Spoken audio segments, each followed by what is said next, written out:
আসসালামু আলাইকুম এভরিওয়ান। কাছে থেকেও দূরে তুমি গল্পের 6 নাম্বার পর্ব। তো চলো বেশি কথা না বলে গল্প শুরু করা যাক। ভোরের দিকে আরজুর ঘুম ভেঙে গেল। ঘুম ভাঙার সাথে সাথে খুব চটপট করে উঠে বসলো। বিছানা থেকে নেমে গিয়ে হাত মুখ ধুয়ে এসে বই নিয়ে বসে পড়ল। তবে পড়া শুরু করতে পারল না। কিছুক্ষণ ওভাবেই ঝিম ধরে বসে থাকলো। কিছুক্ষণ পর কানে ফজরের আজান এলো। ততক্ষণে বুঝতে পারলো এখন সবেমাত্র ভোর হচ্ছে। আরজু মনে মনে ভাবলো তবে কি ও মাঝরাতেই উঠে পড়েছিল? তাহলে ঘুমিয়েছে কতক্ষণ? পড়াশোনা শেষ করে রাতে ঘুমোতে ঘুমোতেই তো একটা পার হয়ে গিয়েছিল, আবার এত তাড়াতাড়ি উঠেও গেল। আরজু এসব ভাবতে ভাবতে দেখলো ইরা উঠে গিয়ে ফ্রেশ হয়ে অজুও করে এসেছে।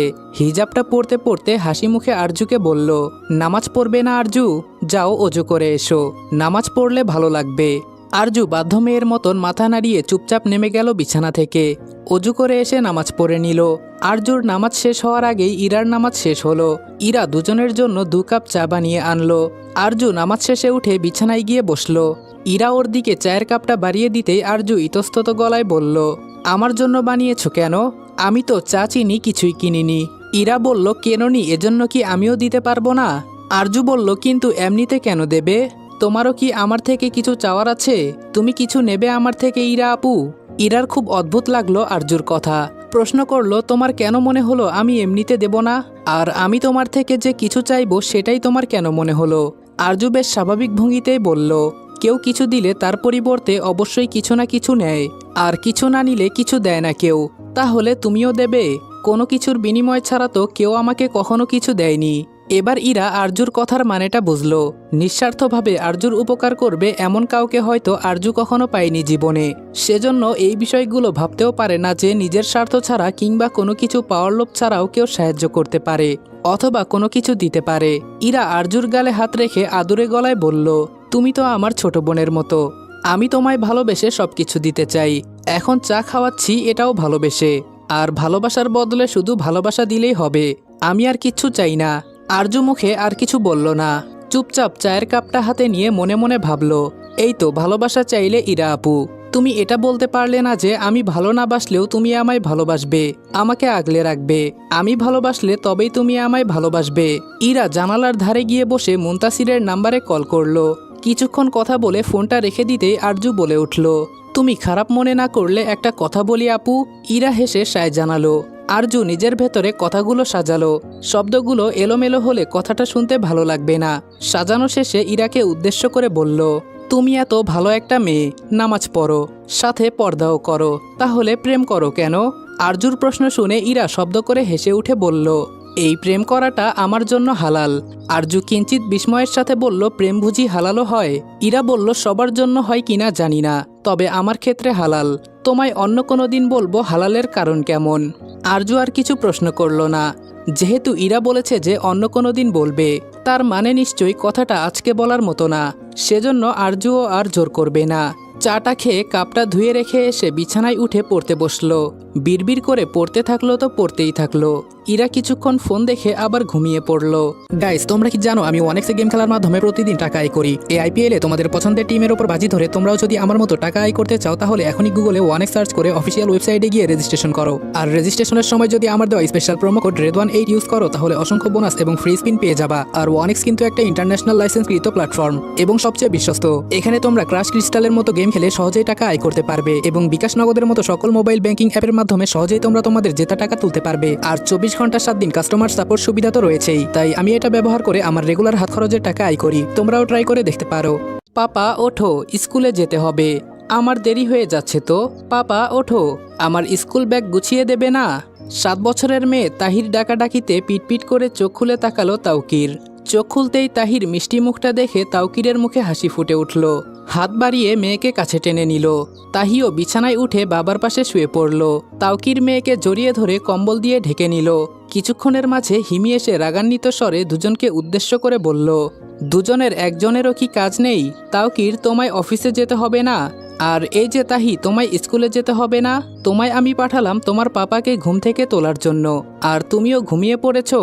তাহি নিজের ফোকলা দাঁতগুলো বের করে হেসে বলল, পাপাকে উঠতে বলেছিলাম, পাপা ওঠেনি, উল্টো আমাকে নিয়ে ঘুমিয়ে পড়ল। হিমির সব রাগ গিয়ে এবারে পড়ল তাওকিরের উপর। যে এখনও নির্বিকার ভঙ্গিতে মেয়েকে জড়িয়ে ধরে ঘুমাচ্ছে। বেড সাইডের উপরে রাখা পানির গ্লাসটা হাতে নিয়ে কয়েক ফোঁটা পানি তাওকিরের মুখে ছিটিয়ে দিতেই তাওকির লাফ দিয়ে উঠে বসল। উৎকণ্ঠিত গলায় বলল, পানি কি করে এলো? কি হয়েছে? হিমি বলল, এখনও কিছু হয়নি, কিন্তু এবার যদি তুমি ঘুম থেকে না উঠেছ তবে অনেক কিছুই হবে। কিন্তু তাড়াতাড়ি ঘুম থেকে উঠে নিজে ফ্রেশ হয়ে মেয়েকে ফ্রেশ করাও। বানিয়েছ তো একটা বাদর, আমার একটা কথাও শোনে না। এখন ওকে খাবার খাইয়ে স্কুল ড্রেস পরিয়ে ব্যাগ গুছিয়ে স্কুলে রেখে আসবে, তারপর আমার সাথে তোমার বাদবাকি কথা হবে। কথাটা বলে হিমি চলে যেতে নিলে তাওকির ওর হাত ধরে একটানে বিছানায় বসালো। দু হাতে পেছন থেকে হিমিকে জড়িয়ে ধরে কাঁধের উপর থুতনি রেখে ঘুমো ঘুমো কণ্ঠে বলল, সকালে ঘুম থেকে ওঠার পর আগে যেমন মেয়ের মিষ্টি মুখটা দেখতে ভালো লাগে, ঠিক তেমনই তোমার মিষ্টি কণ্ঠটাও শুনলেও ভালো লাগে। হিমি, এত রাগ দেখাও কেন আমায়? ভয় লাগে না আমায় দেখে? হিমি ব্যঙ্গাত্মক গলায় বলল, ভয় পাওয়ার কি আছে তোমায় দেখে? তোমার সাহস আছে নাকি আমার সাথে উঁচু গলায় কথা বলার? তাওকির বলল, তাই বলবো নাকি উঁচু গলায় কথা? হিমি গাছাড়া ভাব নিয়ে বলল, বলতেই পারো। তারপর আমি যখন কথা বলা বন্ধ করে দেব তখন কেউ যেন এসে আমার হাত পা ধরা শুরু না করে। ওদের কথাবার্তায় তাহি ভীষণ বিরক্ত হলো। পাশে তো ও বসে আছে, ওকে কেউ গুরুত্বই দিচ্ছে না। অভিমান জড়ানো গলায় তাওকিরকে উদ্দেশ্য করে বলল, পাপা, এখানে তো আমিও আছি, তুমি শুধু মাম্মামের সাথে কথা বলছো কেন?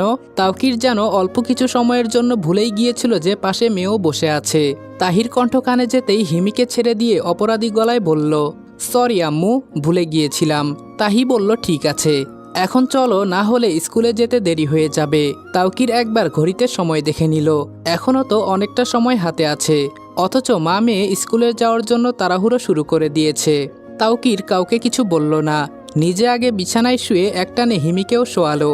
তারপর কম্বল দিয়ে ওকে পেঁচিয়ে ধরে তাহিকে উদ্দেশ্য করে বলল, আম্মু, তুমি তোমার মাম্মামকে জড়িয়ে ধরে শুয়ে পড়ো, এখন না কোনো স্কুল না কোনো অফিস।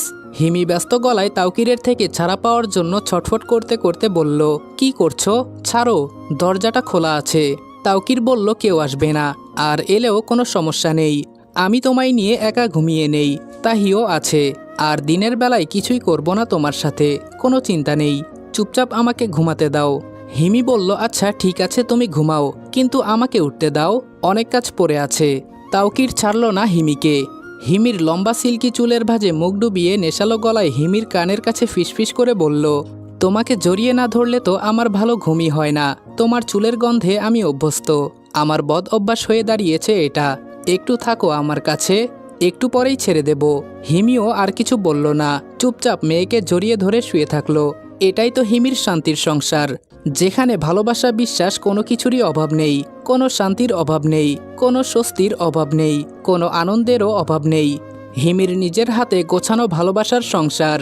টুকটাক বাজার শেষ করে বস্তির ধারে নিজের ছোট্ট বাড়িটাতে ফিরছে ফারহানা। একদম কাছাকাছি আসতেই মোড়ের একটা ছোট্ট দোকানে দেখলো বেশ কিছু অপরিচিত ছেলেপেলে দাঁড়িয়ে। ফারহানা জানে এরা এখানকার স্থানীয় না, তবে বেশ কিছুদিন হলো এদের আনাগোনা বেড়েছে। ছেলেগুলোকে দেখেই বোঝা যাচ্ছে যে বখাটে, কিন্তু কেন এদের এত আনাগোনা হচ্ছে সেটা বুঝতে পারছে না। ফারহানার এসব ভাবনার মাঝে ছেলেগুলো সেই দোকান থেকে চলে গেল। ফারহানা দোকানিকে চেনে, টুকটাক জিনিস এই দোকান থেকেই কেনাকাটা করে। দোকানির সাথেও বেশ ভালোই পরিচয় আছে, তাই ভাবলো আজ একটু গিয়ে শোনা যাক যে ওরা কি জিজ্ঞাসা করে, কে ওরা, উনি জানেন কিনা কিছু। দোকানে গিয়ে দোকানিকে উদ্দেশ্য করে বলল, ভাই 1 প্যাকেট লবণ আর হলুদের গুঁড়া দেবেন। দোকানি সেগুলো ফারহানার হাতে দিতেই ফারহানা টাকা দিল। তারপরে প্রশ্নাত্মক গলায় জিজ্ঞেস করলো, একটু আগে যে ছেলেগুলো এসেছিল ওরা কারা? এর আগে তো কখনো দেখিনি, এলাকার বলে তো মনে হয় না।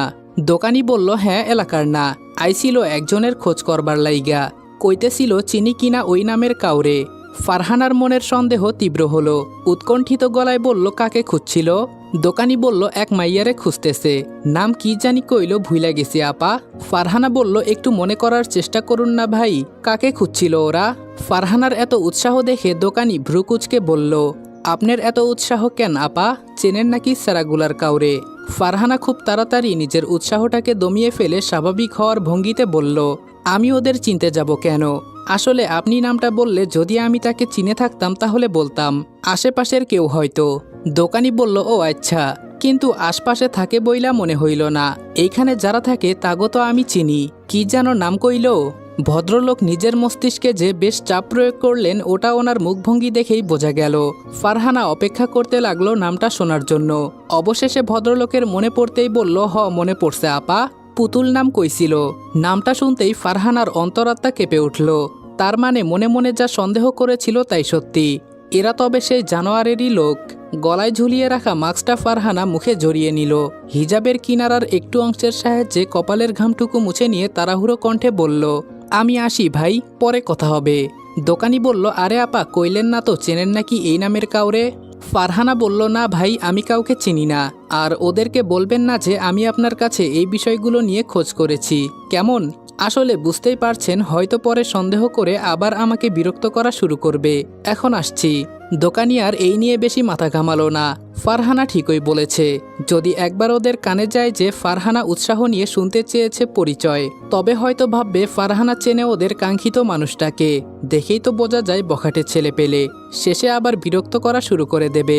বাড়ির মোড়ে আসতেই দেখলো একটা ঘরের সামনে ছেলেগুলো দাঁড়িয়ে আছে। বোধহয় প্রত্যেকটা ঘরে ঘরে গিয়ে খোঁজ করছে। ফারহানা নিজেকে যথাসম্ভব স্বাভাবিক রাখার চেষ্টা করলো। হাঁটার গতিও খুব স্বাভাবিক রাখলো।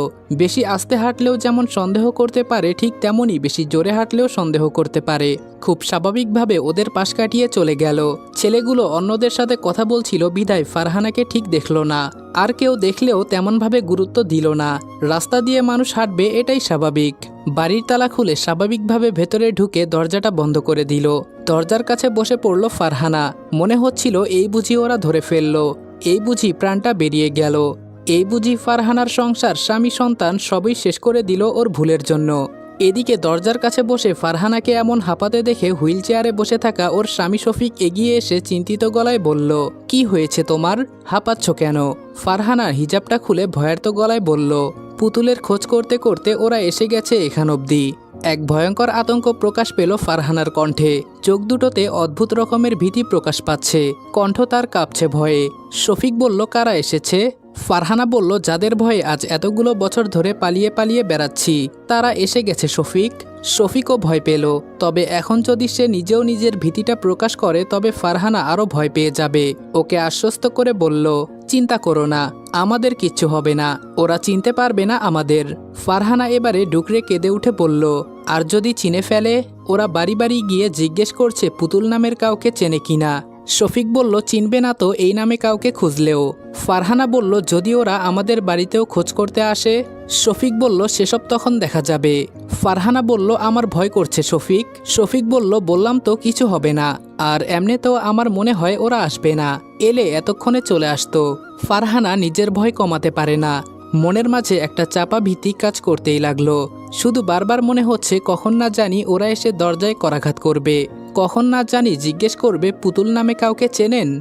ভার্সিটিতে এসে আরমানের খোঁজ করলো আরজু। সেই প্রথম দিন ভার্সিটিতে যখন আরমানের সাথে দেখা হয় তখন ওর সাথে একটা ছেলেকে দেখেছিল। তাকে গিয়ে জিজ্ঞেস করলো আরমান কোথায় আছে। অন্য কাউকে আর জিজ্ঞেস করেনি। এই একটা পরিচিত মুখ দেখেছিল, এজন্য জিজ্ঞেস করেছে। ছেলেটা বলল অডিটোরিয়ামে আছে। আরজু প্রশ্ন করলো, সেখানে কি আরও অনেক মানুষ আছে?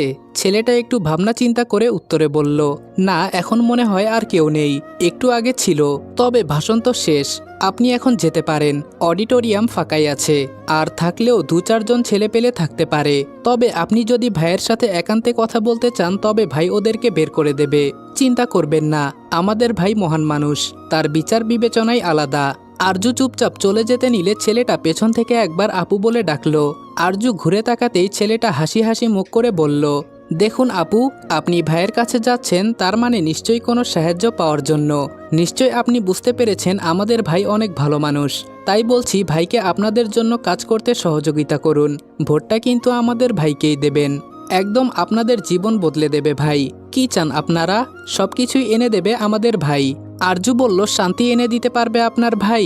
বেশ স্বাভাবিক গলায় আরজু প্রশ্নটা করলো, তবে ছেলেটা একটু থতমত খেয়ে বলল, ইয়ে মানে হ্যাঁ পারবে। আরজু বলল, আপনার ভাইও মিথ্যে কথা বলে, আপনিও মিথ্যে বলেন, আপনারা সবাই মিথ্যেবাদী। জীবনের সবথেকে গুরুত্বপূর্ণ বস্তুটাই হচ্ছে শান্তি, যেটা কেউ কখনো কাউকে এনে দিতে পারে না, বুঝতে পেরেছেন? আর নিজের ভাইয়ের নামে যে এত প্রশংসা করছেন, ওনাকে এত ভালোবাসেন, তবে একটা ভোট ভিক্ষা চাইছেন কেন বারবার? ভরসা নেই ওনার ওপর? এতই যদি উনি যোগ্য হয়ে থাকেন তবে ভোট ভিক্ষে চাইতে হচ্ছে কেন আপনাকে? ছেলেটা বলল, আপু আসলে আমি ভিক্ষে চাইনি তো, সবাইকে যেভাবে বলি সেভাবেই বলছি আপনাকে। আরজু বলল, কাউকে এভাবে বলবেন না, আপনি ওনার সম্মান নষ্ট করছেন। আমি এখনই গিয়ে ওনাকে বলবো যে আপনি আমাকে কি কি বলেছেন। কথাটা বলে আরজু চলে যেতে নিলে ছেলেটা তাড়াহুড়ো করে সামনে দাঁড়িয়ে কাচুমাচু মুখ করে বলল, এই আপু দাঁড়ান, আমি আপনাকে কি বলেছি? কিছুই তো বলিনি, শুধু বলেছি ভোটটা ভাইকে দেবেন। আরজু বলল, যা বলার সোজা ওনাকে গিয়ে বলবো। যখন একবার বলেছি ওনাকে বলবো তার মানে ওনাকেই বলবো, আর কাউকেই বলবো না। সামনে থেকে সরে দাঁড়ান, না হলে এটাও গিয়ে বলে দেব। ছেলেটা সত্যি আর সামনে দাঁড়িয়ে থাকার সাহস পেল না, সাথে সাথেই সরে দাঁড়ালো। তবে মনে মনে ভীষণ ভয় পেল, কে জানে মেয়েটা গিয়ে কি উল্টোপাল্টা বলবে আরমানকে। এখন যদি ছেলেটা আগে আগে গিয়ে কিছু বলে তাহলে আরমানের কাছেও উল্টো আরও বেশি ঝাড়ি খাবে। তাই সবকিছু নিজের ভাগ্যের উপর ছেড়ে দিয়ে দাঁড়িয়ে রইল। অডিটোরিয়ামের ভেতরে একবার উকি দিল আরজু, তবে কোথাও আরমানকে দেখতে পেল না। অবশ্য এক জায়গায় দেখলো বেশ অনেকজন ছেলে গোল হয়ে দাঁড়িয়ে আছে, মাঝে বোধহয় কেউ বসে আছে। আরজু বুঝতে পারছে না এতগুলো ছেলের মাঝে ভেতরে যাওয়া উচিত হবে কি হবে না, কিন্তু আরমানের সাথে কথা বলাটা তো জরুরি। আজকে যদি এই কথাগুলো না বলে তবে সারা রাত ঘুম হবে না, পড়াশোনাতেও মনোযোগ বসবে না। অনেক দ্বিধাদ্বন্দ্ব কাটিয়ে শেষে গুটি গুটি পায়ে ভেতরে এলো। অবশ্য ছেলেগুলো আরমানকেই ঘিরে ধরে দাঁড়িয়ে আছে কিনা সেই বিষয়ে নিশ্চিত হতে পারল না, চুপচাপ পুতুলের ন্যায় দাঁড়িয়ে থাকলো। ছেলেগুলোর মাঝে একজনের নজর পড়ল আরজুর উপরে।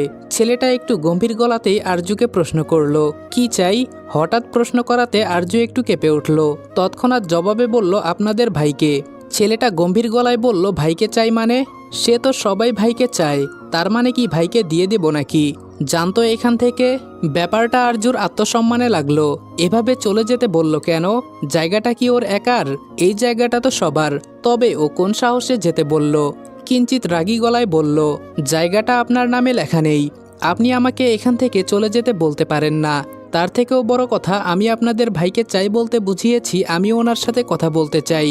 আপনাদের মাঝখানে কি আপনাদের ভাই বসে আছে? কণ্ঠটা শুনে আরমান বুঝতে পেরেছিল যে আরজু এসেছে। ইচ্ছে করে কিছুই বলেনি, শুধু আরজুর কথাগুলো শুনছিল আর মিটিমিটি হাসছিল। তবে এবারে আর চুপ থাকতে পারল না, একটু ভাব নিয়ে গম্ভীর গলায় ছেলেদেরকে উদ্দেশ্য করে বলল, সামনে থেকে শর্ত তোরা। কে আমাকে চাইছে? সরি, কে আমার সাথে কথা বলতে চাইছে আমিও একটু দেখি। ছেলেগুলো সরে গেল আরমানের সামনে থেকে। ধবধবে সাদা পাঞ্জাবি আর গায়ে জড়ানো কালো রঙের শাল, পায়ের উপর পা তুলে চেয়ারে বসে আছে। বেশ রাজকীয় ভঙ্গিতেই বসে আছে আরমান। অন্যান্য দিন পাঞ্জাবির সাথে একটা সানগ্লাসও ঝুলে রাখে, তবে আজকে সেটা দেখা যাচ্ছে না, ভুলে গেছে বোধহয়। সচরাচর হাতে যে সিলভার ডায়ালের ঘড়িটা পরে তার বদলে আজকে কালো বেল্টের একটা ঘড়ি পরেছে, বোধহয় গায়ের শালটার সাথে মিলিয়ে পড়েছে। চুলগুলো অনেক দিন হলো কাটা হয় না, কয়েকটা লম্বা চুল কপালের উপরে পড়ে আছে আলগোছে। আরজুকে দেখে আরমানের ঠোঁটের হাসিটা আরও প্রশস্ত হলো। আরজুকে নিজের দিকে তাকিয়ে থাকতে দেখে আরমান ভাবল নিশ্চয়ই মুগ্ধ হয়েছে ওকে দেখে। হওয়ারই কথা, সামনে এমন সুদর্শন একজন পুরুষ দাঁড়িয়ে থাকলে কোনো নারী মুগ্ধ না হয়ে থাকতে পারবে না। সবাই তো মুগ্ধ হয় আরমানকে দেখে, ছেলেরাও হা করে তাকিয়ে থাকে। সেখানে আরজু তো একটা মেয়ে, নিশ্চয় মুগ্ধ হয়ে তাকিয়ে আছে। আরমান চেয়ার থেকে উঠে কয়েক কদম এগিয়ে গেল আরজুর দিকে, একটু গর্বের সাথেই বলল, এভাবে তাকিয়ে কি দেখছেন মিস? ক্রাশ খেলেন নাকি? আরজু আরমানের মাথার চুলের ওপর আঙ্গুল তাক করে বলল, আপনার চুলের মাঝে গাছের শুকনো পাতা, ওটাই দেখছিলাম। আরমান তড়িঘড়ি করে চুলের মাঝে থেকে পাতাটা বের করে ফেলে দিল। আরজুকে আগেই কিছু বলল না, অগ্নিদৃষ্টি নিক্ষেপ করলো নিজের দলের ছেলেগুলোর দিকে। কটমট করে বলল, চোখ কি বাড়িতে রেখে এসেছিস সবগুলো? এতক্ষণ ধরে আমায় ঘিরে দাঁড়িয়ে আছিস, অথচ কেউ দেখলি না। ছেলেগুলো অপরাধী ভঙ্গিতে মাথা নামিয়ে নিল। আরমান আবারও রাগান্বিত গলায় বলল, বের হ সবগুলো, চোখের সামনে আসবি না কেউ। আমার মান ইজ্জত কিছু রাখলি না তোরা। ছেলেগুলো বেরিয়ে গেল চুপচাপ। এদিকে আরমান আরজুর দিকে তাকাতে পারছে না। কি দরকার ছিল ওভাবে বলার যে ক্রাশ খেলো নাকি? এত ভাব নেওয়ারই বা কি দরকার ছিল? কি দরকার ছিল নিজেকে নিয়ে এত গর্ব করার?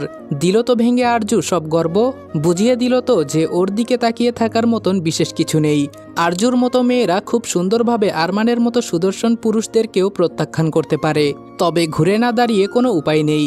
যেহেতু আরজু নিজ থেকে কথা বলতে এসেছে, তাকে তো আর অপমান করাটা মোটেও ঠিক হবে না। ফিরিয়ে তো কোনো মতেই দেওয়া যাবে না।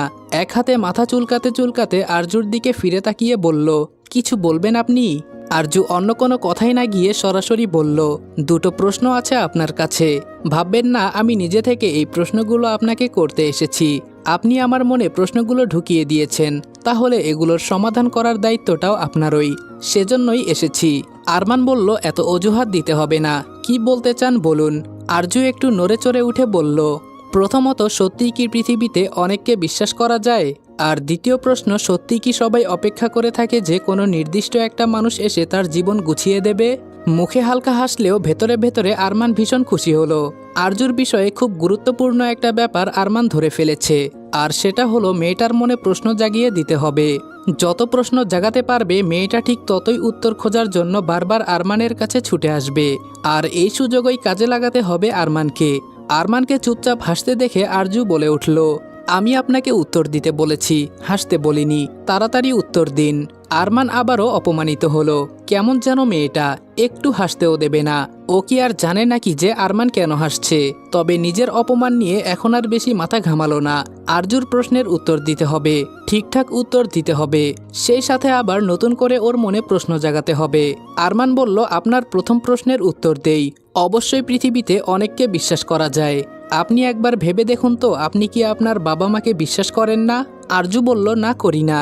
আরমান ভীষণ ভরকালো, ভীষণ চমকালো এবং ভীষণ অবাকও হলো। এ আবার কেমন মেয়ে যে নিজের বাবা মাকেই বিশ্বাস করে না? না, এর মাথায় অবশ্যই সমস্যা আছে। এই মেয়ে সুস্থ হতেই পারে না। এই পৃথিবীতে এমন কোনো মানুষ আছে নাকি যে নিজের বাবা মাকে বিশ্বাস করতে পারে না? আরমান বলল, অদ্ভুত কথা বললেন।